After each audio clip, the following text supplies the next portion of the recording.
Bueno, pues buenas tardes, hermanos, paz y bien. Me presento, soy la hermana Celina López, por ahí ya me deben de conocer.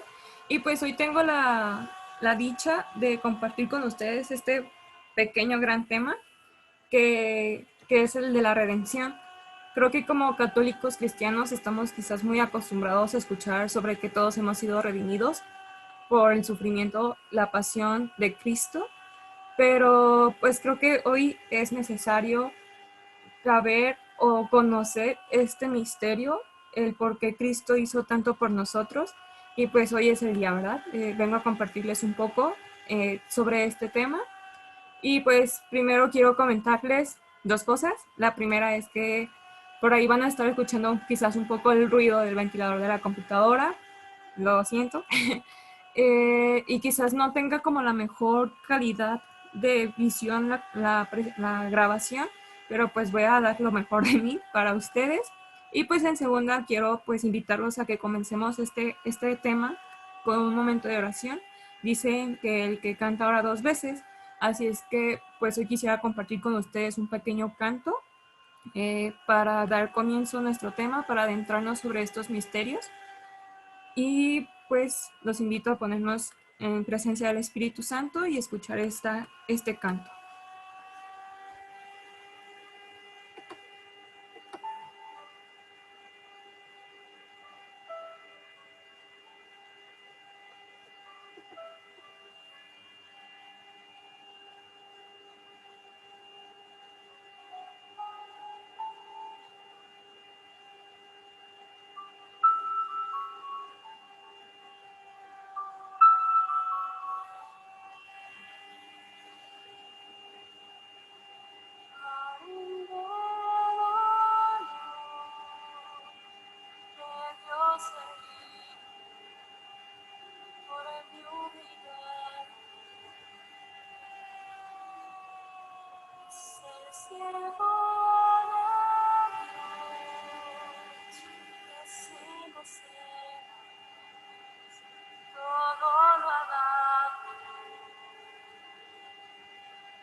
Bueno, pues vamos a comenzar.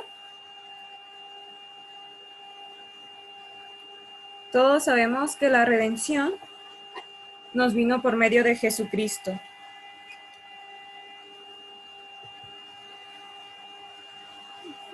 La redención son los actos con los que Cristo, lleno de amor, se ofrece y muere por nosotros para satisfacer la deuda debida a la justicia divina. Merecemos de nuevo la gracia y el derecho al cielo y merecernos de nuevo la gracia y el derecho al cielo y liberarnos de la esclavitud, del pecado y del demonio. Esto es la redención. Son los actos con los que Cristo, lleno de amor, se ofrece y muere. Esta noción de la redención, este concepto de la redención, nos muestra, nos define cuál es la naturaleza de la redención, que es que murió por nosotros y se ofreció en nuestro lugar. No hay otra cosa, no hay otra esencia, no hay otra naturaleza que eso.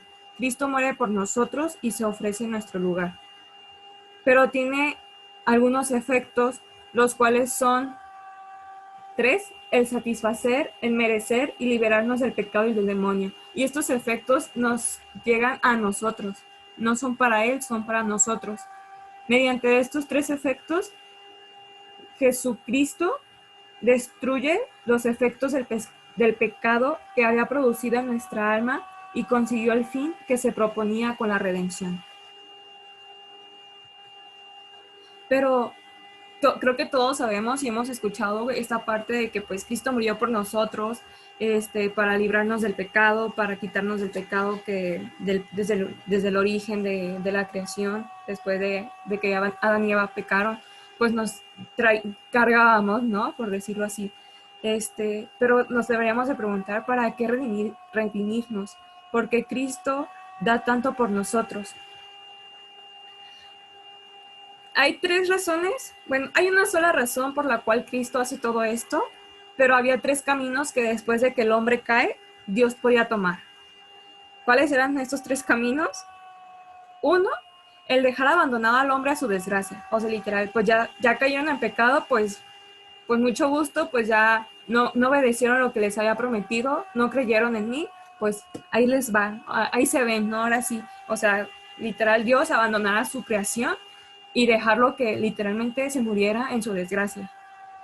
Otro camino que tenía Dios muy fácilmente podía perdonarnos sin más, o sea, decirnos, bueno, pues a cualquiera le puede pasar, son hombres, y pues se pueden equivocar, ¿no? No son Dios, ahora sí.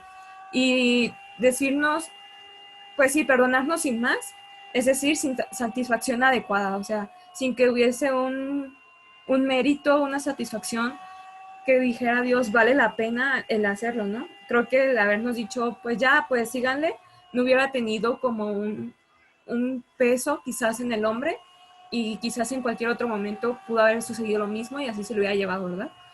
Entonces, pues perdonarlo sin más, pues creo que tampoco fue la mejor idea que tuvo Dios, o sea, y no, dijo, no, este no es el camino. Y el tercer camino que tenía era exigirle satisfacción plena de acuerdo con la ofensa. O sea, exigirle al hombre que hiciera lo necesario, que cumpliera eso, para que valiera la pena, ahora sí, el curar o el perdonar la ofensa. Y pues básicamente este último camino fue el que le pareció más digno de su justicia, de su sabiduría y su misericordia. Y sabía que este camino no podía cumplirlo cualquier hombre, porque tal pena, tal ofensa tan grande, o sea, fue una ofensa dirigida a Dios, no podía ser satisfecha o perdonada por cualquier hombre. Tenía que ser por medio de la segunda persona de sí mismo, ¿no? De la segunda persona de la Divina Trinidad, o sea, por medio de Jesucristo.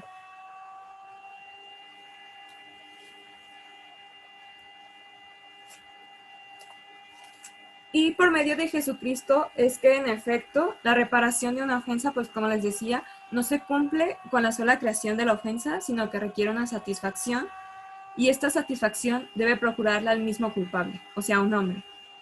Pero los culpables, que éramos los hombres, no siendo capaces ni dignos de una adecuada satisfacción, fue preciso que Cristo se pusiera en nuestro lugar, que era lo que les decía, ¿no? Al final de cuentas, Si fue una ofensa hecha a Dios, solo alguien tan cercano, tan del mismo grado que Dios, podía ser quien se pusiera en el lugar, en el puesto del hombre, y pues ese fue Cristo. Y por lo mismo, todos sabemos que esta redención se dio por medio de la pasión, de la muerte y la sepultura de Cristo. Y pues vamos a hablar un poco sobre la pasión del Salvador. Sabemos que la cruz era el suplicio más cruel e ignominioso reservado a los criminales vulgares. Y a pesar de todo esto, Cristo quiso padecerlo para someterse a la mayor afrenta y humillación. Pero desde que murió Cristo en la cruz, se tornó un objeto de amor, de gloria y de bendición. De amor, porque es el motivo que llevó al Señor a la muerte. De gloria, porque gracias a ella alcanzamos la gloria del cielo. Y de bendición, porque es fuente de innumerables gracias para el cristiano.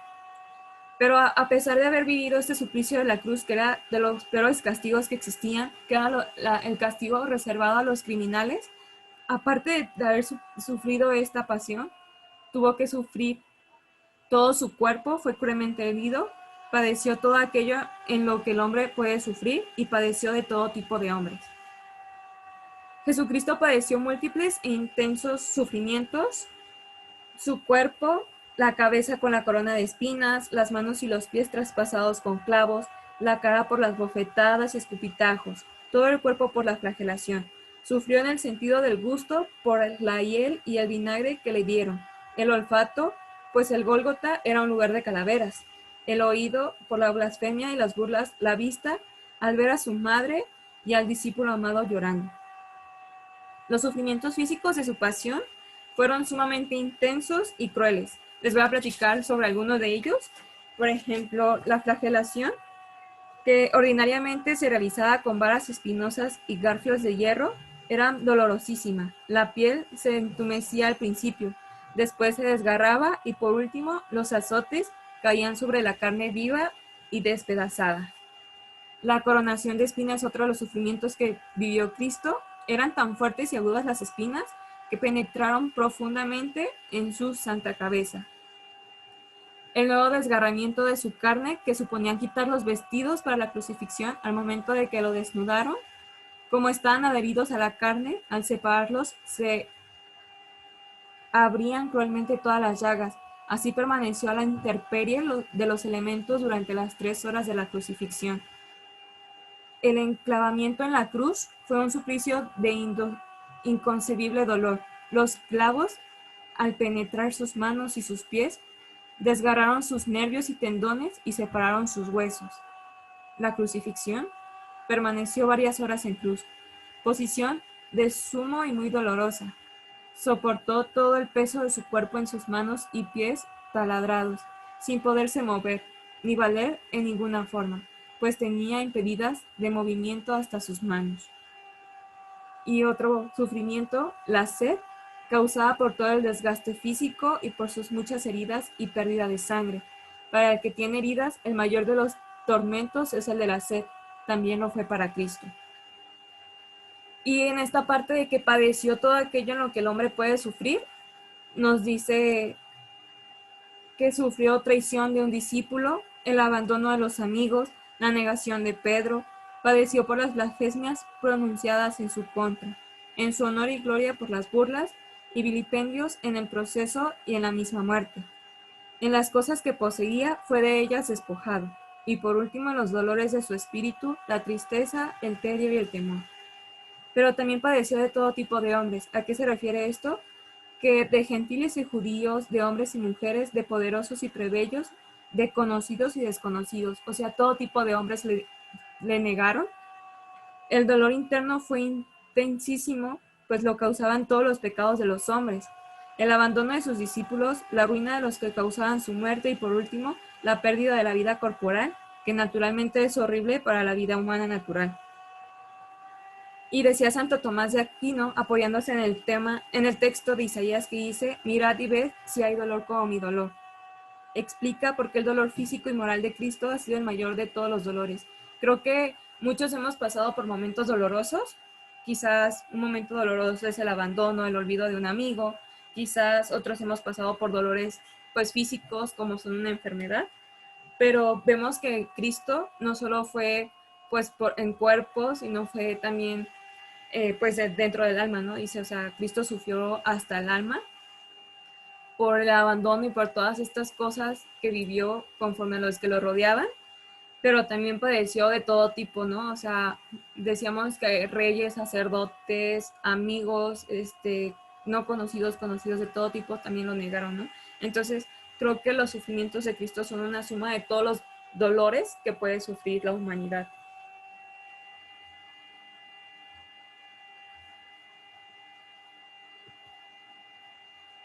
Dentro de la pasión del Salvador, pues está también la muerte de Cristo, que nos dice pues que Cristo en la cruz permaneció aproximadamente 3 horas, desde el mediodía hasta las 3 de la tarde, al cabo de las cuales entregó su espíritu. Y de todo lo que ha ido viviendo Cristo, varios prodigios se verificaron a la muerte de Jesús, y como el velo del templo que se rasgó, el sol se eclipsó, tembló la tierra, se abrieron varias tumbas y muchos muertos resucitaron y fueron vistos en Jerusalén. Todas estas manifestaciones que estaban ya anunciadas desde antes eran otras tantas pruebas de la divinidad de Cristo. Y así lo comprendió el centurión, quien bajó dándose golpes de pecho, dijo, verdaderamente este era el Hijo de Dios. Creo que todo esto de la redención también ayudó para que algunos prodigios se verificaran sobre la muerte de Cristo, ¿no? Y pues ya hablando de su sepultura, sabemos que 2 de sus discípulos, José de Arimatea y Nicodemo, con autorización de Pilatos, bajaron al sagrado cuerpo, lo ungieron con perfumes y lo ligaron con lienzos. Cristo quiso ser sepultado para que estuviéramos más ciertos de su muerte y el hecho de su resurrección fuera más patente y manifiesto. Cristo tuvo que vivir toda esta pasión, toda esta muerte, para poder llegar al momento de la redención y que, como dice aquí, ¿no? O sea, la plenitud se da en el momento de la resurrección, pero fue necesaria todos estos sufrimientos, el vivir la muerte, el que lo sepultaran, para que el hombre, en su incredulidad, al momento que él resucitara, pues fuera más real, fuera más creíble para la humanidad todo lo que él había prometido. Y así podemos llegar a los efectos que tiene la redención sobre la humanidad. La redención tuvo como fin reparar el pecado y los desastrosos efectos que el pecado había traído al hombre. O sea, no hay otra cosa más que este objetivo, este fin de la redención. El que el hombre vivía en pecado y que ese pecado tenía muchos efectos sobre el hombre, y Cristo entonces vino y borró todos estos efectos. La redención es, pues, a un mismo tiempo una satisfacción o reparación para Dios y una restauración y rescate para el hombre. Y nos encontramos con un pequeño esquema que nos dice, ¿no?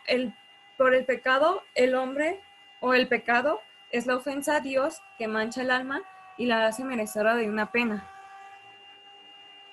La degradación del hombre se ve privado de la gracia y la gloria. O sea, en el momento en que en el momento en que el hombre hace esta ofensa a Dios, el alma se mancha y la hace merecedora de una pena. O sea, tú ofendes a alguien y hay una pena. Y el pecado también, por este pecado que mancha y aleja de Dios, pues la degradación del hombre, ¿no? Viene en consecuencia como efecto, y por lo cual el hombre se ve privado de la gracia y la gloria. Y por lo tanto, el pecado hace la sujeción del hombre al demonio. Y por medio de la redención, la satisfacción de que Cristo reparó la ofensa, borró la culpa y remitió la pena, que eran las 3 cosas que veíamos acá: la ofensa, la degradación del hombre y pues la pena, que era la sujeción al demonio. El mérito de Cristo que restauró al hombre, mereciéndole de nuevo la gracia y la gloria, y el rescate de Cristo que nos liberó del poder del demonio. Estos son los efectos de la redención. la satisfacción, el mérito, el rescate de Cristo nos hacen partícipes de que, pues de la gracia y la gloria, y nos libera del poder del demonio. Vamos a ver tal cual los 3 pasos que son de los que habla la redención, que el primero es la satisfacción de Cristo. Existía una ofensa, como lo veíamos, una culpa y una pena. La ofensa, la culpa y la pena no son lo mismo.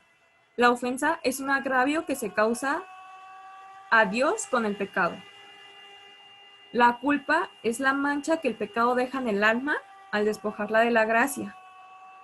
Y la pena es el castigo que el pecado merece. Y ante esta ofensa, ante esta culpa y ante esta pena, Cristo repara la ofensa, borra la culpa y paga la pena.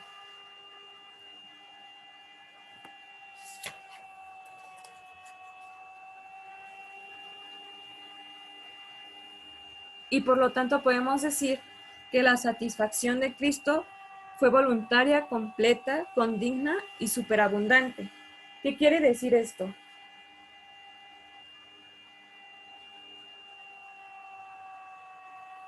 Hablamos de que la satisfacción de Cristo fue voluntaria, o sea, Cristo se entrega voluntariamente a esto porque Cristo da su vida gustosamente por el amor que nos tenía. O sea, no fue que el Padre llegara y le dijera, ah, tú te vas a entregar por los que pecaron allá abajo, sino que Cristo se ofrece voluntariamente. Dice Isaías que, pues en el libro de Isaías encontramos, fue ofrecido porque Él mismo lo quiso.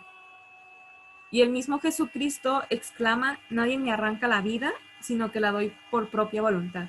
O sea, para que a veces pensamos que, pues, si Dios da a su Hijo, ¿no? Pero pensamos que lo hace como de una manera en que si llega Dios y le dijo a Cristo, pues tú ve y repara la pena, ¿no? Sino al contrario, Cristo fue quien se acerca al Padre, podemos decirlo así, y dice, pues yo me ofrezco por ellos, ¿no? Fue completa porque ella tiene la virtud suficiente para reconciliarnos con Dios y borrar nuestros pecados. O sea, la sangre de Cristo nos purifica de todo pecado, lo escuchamos en la primera carta de Juan. Y podemos saber que la satisfacción de Cristo es condigna y superabundante. Una satisfacción es condigna cuando hay proporción entre lo que se debe y lo que se restituye. Cuando lo que se debe y lo que se restituye no es del mismo tamaño, podemos decirlo así, es deficiente pues, en todo esto, ¿no? Dice, la satisfacción de Cristo fue condigna porque guardó proporción con la ofensa. Si la ofensa causada a Dios con el pecado es en cierta manera infinita, la satisfacción de Cristo fue de infinito valor, porque Cristo es Dios. Entonces, si Cristo muere, la satisfacción es del mismo valor que la ofensa que se hizo a Dios, porque Cristo es Dios. Hay que tener en cuenta que la magnitud de una ofensa se mide por la dignidad de la persona ofendida.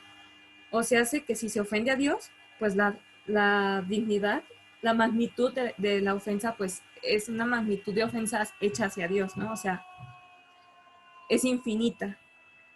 Así es mucho más grave, por ejemplo, la ofensa causada a un superior que la causada a un compañero, y tanto más grave cuanto más alto es el superior. Entonces, siendo Dios de majestad infinita, la ofensa hecha a él con el pecado era en este caso infinito. Y también hay que saber que la magnitud de una satisfacción a causa del honor ofendido se mide por la dignidad de la persona que la ofrece. O se hace que si lo hubiera hecho cualquier hombre, no hubiera sido de la magnitud de satisfacción correspondiente. Así, cuando se trata de una injuria a una nación, por ejemplo, no basta la satisfacción que pueda dar uno a título particular. O sea, si se ofende a una nación, no es lo mismo que uno de nosotros vaya y pida perdón a una nación, a que el mismo presidente de la nación pida una disculpa a la nación. Por lo tanto, la satisfacción de Cristo no solo fue condigna, sino también superabundante. Esto es, pagó más de lo que debíamos. San Pablo dice que donde abundó el pecado, sobreabundó la gracia. En efecto, el pecado no es un acto infinito en sí, puesto que procede de una criatura, y la criatura es incapaz de un acto infinito. solo puede llamarse ofensa infinita en cuanto ofende a Dios, ser infinito.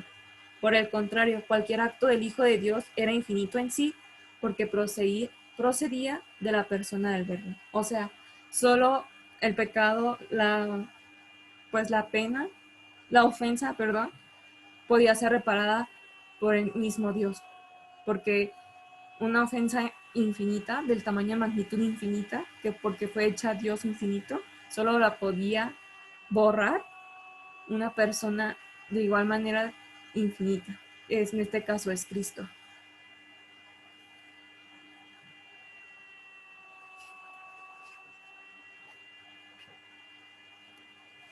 Y pues ante esta satisfacción de Cristo podemos también hablar sobre los méritos de Cristo. Los méritos implica la consecución de un don que no tenemos, pero que nos es debido en alguna manera. En todo caso, ¿qué bienes mereció Cristo? Y sabemos que ni la gracia ni la gloria, porque esos ya eran de él. Porque Cristo al hacerse hombre no deja de ser Dios. Y pues la gracia es de Dios y la gloria es de Dios. Entonces, no porque Cristo se hiciera hombre, dejó de merecer esto, ¿no? Sin embargo, no fue tanto un merecimiento para Cristo. Sí mereció la glorificación por excelencia, podemos decir así, en el momento de la resurrección, porque en ese momento fue cuando el hombre creyó y donde está basada toda nuestra fe, ¿no? De nada nos hubiera servido, vaya, que muriera y fuera sepultado si no hubiésemos entendido la resurrección. Pero realmente a él le debió la glorificación, pero más que a él, sí pudo merecernos a nosotros la gracia, la gloria y los bienes materiales. Cristo no pudo merecer para sí mismo ni la gracia ni la gloria, como les decía, porque ya las tenía. Pero para nosotros sí pudo merecerlas. Él mediante su pasión y su muerte nos mereció la gracia, la gloria y toda suerte de bienes materiales. La gracia lo vemos rectificado en Romanos, que dice, si por el pecado de uno solo murieron todos los hombres, mucho más copiosamente la gracia de Dios se derramó sobre todos. La gloria, nos dice en Hebreos, tenemos la firme esperanza de entrar en el santuario del cielo por la sangre de Cristo.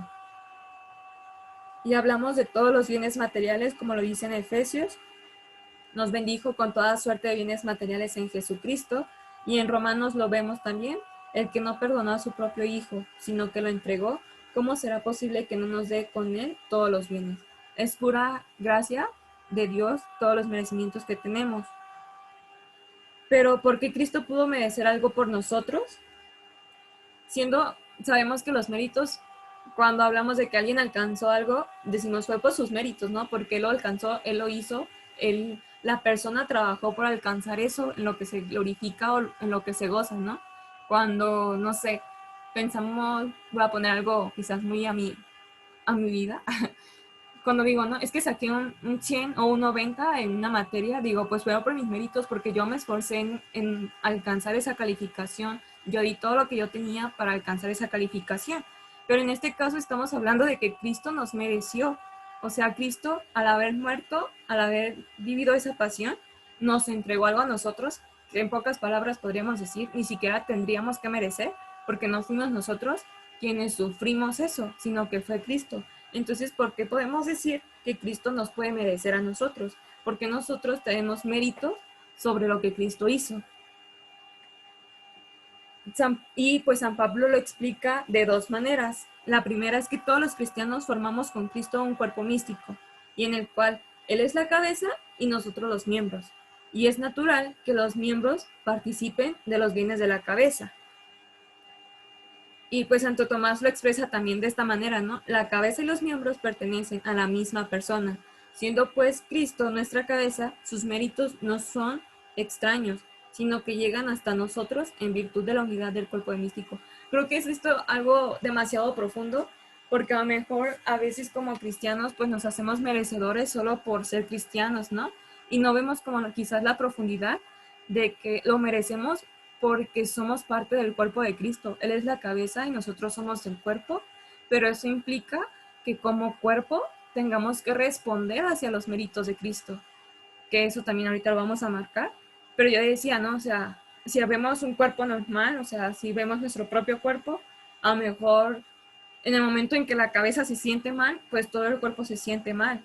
Y entonces no le vas a decir a la mano, a los pies sigan trabajando y a la cabeza descansa, porque es imposible decirle a la cabeza que descanse y a la otra parte del cuerpo que siga trabajando, ¿no? Sino que los méritos de Cristo todavía son hoy, y entonces esa cabeza sigue entregándose por nosotros, y por lo tanto nosotros tenemos que seguir trabajando con la cabeza. No podemos dejar que Cristo haga todo, porque también somos parte de este cuerpo. Y la segunda manera en que San Pablo lo expresa es porque así como toda la naturaleza humana, por estar encerrada en Adán, mereció la privación de la gracia, así toda la naturaleza humana encerrada en Cristo mereció que la gracia se devolviera. Dice San Pablo, como todos mueren en Adán, todos en Cristo han de recobrar la vida. Pero también entonces, ¿cómo mereció Jesucristo estos bienes? ¿Cómo nos mereció Jesucristo estos bienes? Los méritos de la pasión de Cristo se basan en su amor y en su obediencia. Por amor y obediencia a su Padre, quiso Cristo someterse al sufrimiento de la muerte, y de ambas virtudes recibió la pasión de Cristo toda la grandeza y eficacia. Dice que pues además convenía sobremanera que la redención fuera una obra de amor y obediencia, ya que el pecado del primer hombre fue un pecado de desobediencia fundado en el orgullo. Por amarse el hombre excesivamente a sí mismo, no vaciló en desobedecer a Dios. Por lo tanto, la redención vuelve al hombre a Dios y debía consistir en un acto de obediencia por amor. Si lo primero que hizo Adán, que fue desobedecer y por orgullo, por verse a sí mismo, se olvidó de Dios, era necesario, como ya lo dice aquí el texto, ¿no? Que pues el hombre, o que la redención se diera por amor, por lo que primeramente se negó, que fue el orgullo. O sea, entonces por amor me entrego a Dios, me entrega en obediencia, también por ese mandato que le ha dado Dios, que decía, pues no coman del árbol, del fruto prohibido, ¿no? Entonces, de esta suerte, los infinitos merecimientos de la pasión y muerte de Cristo se deben principalmente a su amor y a su obediencia. O sea, no hay otra manera del por qué Cristo nos los entrega. Cristo nos merece estos méritos por el simple hecho de amarnos y de obedecer. Y por último, se dice, bueno, sabemos que la redención nos liberó del poder del enemigo, y sabemos que el pecado nos constituyó deudores a la justicia divina, y Dios permitió que en castigo el demonio tuviera poder sobre el hombre. Este poder llegó a ser tan grande que los padres de la iglesia lo comparaban a un cautiverio o a la esclavitud. Y sabemos pues que Cristo con la redención pagó la deuda debida a la justicia divina, y por tanto, en consecuencia, cesamos de vernos sometidos al demonio. O sea, este sometimiento que teníamos al demonio se borró totalmente. Cabe decir o cabe advertir que la deuda de justicia que el hombre tenía contraída no era con el demonio, sino con Dios. El demonio, por tanto, no tenía ningún derecho de justicia sobre nosotros. O sea, no teníamos que darle explicaciones al demonio, básicamente, de todo esto. Y en consecuencia, el poder de liberarnos o de mantenernos cautivos no correspondía al demonio, sino a Dios. O sea, no estábamos en ese pues en ese cautiverio, en esa esclavitud, porque el demonio no estuviera ahí, sino porque Dios está formando su plan para que todo fuera de la manera más justa, misericordiosa y sabia, como lo veíamos al principio, ¿no? O sea, Dios tenía tres caminos: abandonarnos, perdonarnos sin más, solo por decir, pues sí, Dios perdone, ya, échele, síganle, o pues hacer que la satisfacción de la culpa, de la ofensa, pues fuera satisfactoria, ¿no? O sea, que la redención se diera.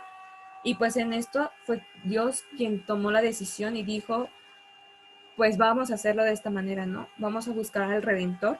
Y Cristo, en voluntad propia, dijo, yo me ofrezco por ellos. Por lo tanto, tenemos la necesidad de hablar de la necesidad, y universalidad de la redención. ¿A qué nos referimos esto? Que era algo de lo que ya comentaba un poquito más atrás, que sí, Cristo nos redimió, y nos entregó esos méritos, pero Él es cabeza y nosotros somos el cuerpo. Por lo tanto, hablamos de una necesidad, o sea, sí era necesaria en el supuesto de que Dios exigiera una reparación condigna, o sea, era necesario que Dios tuviera esa satisfacción, ¿no? Pero también existe su universalidad y nuestra cooperación. Cristo murió por todos los hombres, eso lo tenemos claro. Pero en ese morir, aunque de hecho muchos no lo consigan por no emplear los medios de salvación necesarios. O sea, sí, Cristo murió por nosotros, pero nos dejó los medios para alcanzar la salvación. Y a muchos que dicen, no es necesario porque pues Cristo ya murió por mí, ¿no? O sea, pues si yo me sigo la vida como sin nada, y pues como quiera, cuando me muera, pues yo voy a ser salvo, pues porque Cristo ya me salvó. Creo que eso entraría un poquito como en el segundo camino, ¿no? El perdonarnos sin más. Pero hablábamos de que no nos perdonó sin más, sino que hubo una satisfacción y que esa satisfacción tiene una necesidad y necesita de nuestra cooperación. Dice, sabemos por fe que Cristo murió por todos los hombres, esto es, que se entregó en rescate para que todo se salve. Aunque de hecho, como ya lo comentaba, pues muchos no lo consiguen por no emplear los medios de salvación necesarios. Y en esta aclaración que se hace, pues de que no se usan los medios de salvación necesarios, no podemos caer en las herejías que ya se habían dado anteriormente, ¿no? Por ejemplo, Calvino enseñó que Cristo no murió por todos los hombres, sino solo por los elegidos. Lo mismo enseñan los jansenistas, quienes para denotar esta idea no representan a Cristo crucificado con los brazos abiertos, sino casi cerrados, o sea, como si Cristo les estuviera cerrando el paso a algunas personas, ¿no? Como decir, pues yo te elijo a ti, tú sí entra, pero los demás pues no, porque Cristo no tiene los brazos abiertos, ¿no? Esta enseñanza está en contradicción con las Sagradas Escrituras, porque en San Juan encontramos, nos dice, que Cristo es propiciación por nuestros pecados, y no solo por los nuestros, sino por los del mundo entero. Y San Pablo lo reafirma diciendo, Cristo se dio a sí mismo en rescate por todos. O sea, no estoy diciendo Cristo se entregó por algunos, o Cristo se entregó por, por los judíos o por los católicos, ¿no? O sea, Cristo se entregó por todos. Cuando la escritura dice que Cristo murió por muchos, de acuerdo con el género de la lengua hebrea y los textos ya citados, muchos debe entenderse en el sentido de multitud. Cristo murió por la multitud, esto es, como decía, por todos. Aunque Cristo murió por todos los hombres, no podemos salvarnos sin la cooperación de nuestra parte. Es el mismo Cristo quien nos enseña, si quieres entrar en la vida eterna, guarda los mandamientos. Y San Agustín dice, el que te creó sin ti, no te salvará sin ti. Esto es sin tu cooperación. O sea, Cristo ya nos salvó a todos, pero necesita de nuestra cooperación. Y pues algunos protestantes, en especial Lutero y Calvino, niegan la necesidad de cooperar a la gracia, enseñando que solo la fe justifica. Esto es, que ella nos aplica los méritos de Cristo, sin necesidad de cooperación de nuestra parte. Que eso es lo que yo decía, ¿no? Solo hay mucha gente que dice, no, pues como Cristo ya me salvó, yo creo en eso, pues ya no hace lo necesario, ya no coopera con Cristo para su propia salvación, ¿no? Y ya lo sabemos, pues el que nos creó, o sea, aunque Dios se derritiera y ya se entregó del todo hasta la última gota de sangre por nuestra salvación, nos dio la libertad. Y si en nuestra libertad decidimos no salvarnos, no hacer algo por nuestra propia salvación, pues ni Él mismo nos va a poder salvar, ¿no? Entonces, ¿cómo aplican estos méritos? Es necesario, pues, que nos apliquemos los méritos de Cristo mediante los medios instituidos por Él con este fin, la fe, los mandamientos, los sacramentos, la oración. Quienes desprecian estos medios no pueden salvarse. Sería falso afirmar que los méritos de Cristo, por ser de infinito valor, se extienden sin más a todos, porque aunque sean de infinito valor, son como una medicina, que no aprovecha sino al que se le aplica. Y aquí hay dos circunstancias que tenemos que advertir, tenemos que tener conocimiento. Cristo no se contentó con merecernos la salvación, sino que nos dio también la oportunidad de merecerla con nuestros propios méritos, lo cual es mucho más honroso para nosotros, pues no la recibimos como limosna, sino con cierto derecho a ella. O sea, creo que hasta cierto punto esto nos ayuda un poco a darnos cuenta de lo importante que es la fe para nosotros, de lo importante que son los mandamientos, los sacramentos, la oración, de darnos cuenta, como decía al principio, ¿no? A veces creemos y sabemos, conocemos la pasión, la muerte y resurrección de Cristo y nos sabemos salvos porque Cristo nos salvó, sí, pero a veces se nos olvida como la segunda parte, ¿no? Que es esto, o sea, sí, Cristo ya dio todo por nosotros, pero pues nosotros también tenemos que dar todo por Él, ¿no? Y hasta cierto punto nos hace, como dice la lectura, ¿no? O sea, no nos lo da como limosna, sino que nos da derecho a ello, o sea, pues trabaja por ello, o sea, yo ya lo di, tú qué estás haciendo por ti mismo, porque ya ni siquiera es porque, pues para pagarle a Dios, porque yo creo que ni siquiera Dios nos está pidiendo que le paguemos algo que ya hizo por nosotros, sino al contrario, Dios nos dice, créetela, tienes el derecho a ello, o sea, Cristo ya murió por ti, pero si tú mismo no te lo crees, nadie lo va a hacer por ti. Entonces creo que es como esta primera circunstancia que tenemos que tener en cuenta. Y la segunda circunstancia es que nuestros méritos no menoscaban los de Cristo, pues de ellos reciben toda su eficacia. Además, es indispensable que unamos nuestra satisfacción a la de Cristo. Esto es, que, que expiemos nuestros pecados para poder salvarnos. Y así nos dice Lucas, si no hacéis penitencia, todos por igual pereceréis. Y en este sentido lo que nos dice es que debemos entender la frase de San Pablo: completo en mi carne lo que falta por padecer a Cristo. Esto es, mortifico mi carne para que puedan aplicárseme los méritos y satisfacción que Cristo me alcanzó con sus padecimientos y su muerte. Creo que esto es algo súper importante y que también lo voy a expresar así, de mi corazón. Creo que esto le da mucho sentido a nuestra vocación como de ser parte de la Orden Franciscana Seglar, de ser hermanos de penitencia, porque creo que ya estamos aplicando estos merecimientos, ¿no? Ya los hemos recibido, los hemos aceptado, sabemos que Cristo ha muerto por nosotros, pero también estamos dando y haciendo de nuestra parte. Y entonces estamos cooperando con Cristo. Sin embargo, creo que también es una forma de volver hacia nuestra vocación y darnos cuenta de que es una vocación y que la tenemos que vivir. Que esto implica, como decía en esta, no, en esta diapositiva, la fe, los mandamientos, los sacramentos, la oración. O sea, ya nos los dio Cristo, ya no sabemos el camino, hay que vivirlo. Porque al final de cuentas, aunque digamos que la fe, por fe creemos y por fe estamos aquí, si no vivimos los mandamientos, si no vivimos los sacramentos, si no vivimos la oración, si no vivimos lo que hemos prometido, no nos va a alcanzar. Y al final de cuentas, quienes desprecian estos medios no pueden salvarse. Creo que ya tenemos todo lo necesario para alcanzar la salvación, solo hay que vivirlo en plenitud. Creo que es un tema que todos conocemos, que a lo mejor hace falta meditarlo más, pero que al final de cuentas ya es parte de nosotros. Solo hay que recordarlo. Y creo que ahora sí, pues de mi parte es todo. Espero que estos conocimientos no se queden como por ahí volando, sino que pues baje, ¿no? Baje la información, entre a nuestras almas, a nuestro entendimiento. Hay una frase que me gusta mucho que dice conocer para amar y amar para servir.